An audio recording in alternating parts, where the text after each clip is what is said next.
The most common mistake I see authors make all the time is listening to the wrong people.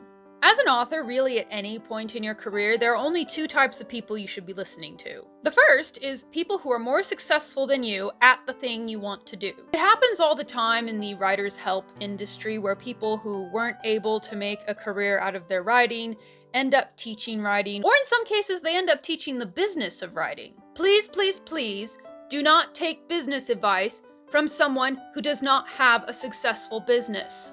A mentor once told me, he said, don't take advice from people you would not trade places with.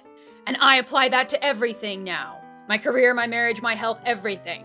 The second type of person you should listen to are people who are part of your target audience. I love my family, but none of them are fantasy romance readers. So I don't ask them for feedback on my fantasy romance books or my fantasy romance book covers.